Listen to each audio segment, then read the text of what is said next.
நெல்லை மாவட்டம் பாளையங்கோட்டை ஐயா வைகுண்டர் கோவிலில் வழக்கறிஞர்கள் மீது தாக்குதல் நடத்தி வழக்கு பதிவு செய்யப்பட்டதை கண்டித்து மாவட்ட ஒருங்கிணைந்த நீதிமன்ற வழக்கறிஞர்கள் போராட்டத்தில் ஈடுபட்டு வருகின்றனர். இதுகுறித்து எமது செய்தியாளர் செல்வராஜ் வழங்கும் கூடுதல் தகவல்களை கேட்கலாம். வணக்கம் செல்வராஜ், தற்போது இந்த போராட்டத்தில் ஈடுபட்டுள்ள வழக்கறிஞர்களின் கோரிக்கைகள் என்ன? விவரங்களை விரிவாக பதிவு செய்யுங்கள். நெல்லை மாவட்டம் பாளையங்கோட்டை கோட்டூர் ரோட்டில் உள்ள ஐயா வைகுண்டர் கோவிலில் கடந்த 4ஆம் தேதி அன்று உள்ளே மதிய உணவு சமைத்த போது அங்கு உணவை சமைக்க கூடாது என கூறி பாளையங்கோட்டை போலீசார் தடுத்து நிறுத்தினர். அப்போது அங்கு இருந்த வழக்கறிஞர் கார்த்திக் தம்பான், முத்துக்குமார் உள்ளிட்ட 4 வழக்கறிஞர்கள் அங்குள்ள பாத்திரங்களை அகற்றும் போது காவல்துறையிடம் கடும் வாக்குவாதத்தில் ஈடுபட்டனர். இதைத் தொடர்ந்து அவர்கள் மீது காவலர்கள் தாக்கியதாக கூறப்படுகிறது.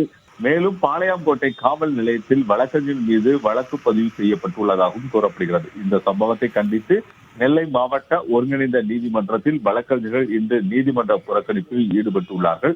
வழக்கறிஞர்கள் மீது தாக்குதல் நடத்திய காவலர்கள் மீது நடவடிக்கை எடுக்க வேண்டும், வழக்கறிஞர்கள் மீது பதிவு செய்யப்பட்ட வழக்குகளை உடனடியாக வாபஸ் பெற வேண்டும் ஆகிய கோரிக்கைகளை வலியுறுத்திதான் நீதிமன்ற புறக்கணிப்பில் இன்று வழக்கறிஞர்கள் ஈடுபட்டுள்ளார்கள். நெல்லை மாவட்டத்தில் ஒருங்கிணைந்த மாவட்ட நீதிமன்றத்தில் 1800 வழக்கறிஞர்கள் தற்போது இந்த நீதிமன்ற புறக்கணிப்பில் ஈடுபட்டுள்ளார்கள். இதனால் பணிகள் முற்றிலுமாக பாதிக்கப்பட்டுள்ளது. இதை ஒட்டி பாளையங்கோட்டை சமாதானப்படுத்தியுள்ள உள்ள மாவட்ட ஒருங்கிணைந்த நீதிமன்றம் முழுவதும் பலத்த போலீஸ் பாதுகாப்பும் போடப்பட்டுள்ளது. தகவலுக்கு நன்றி செல்வராஜ்.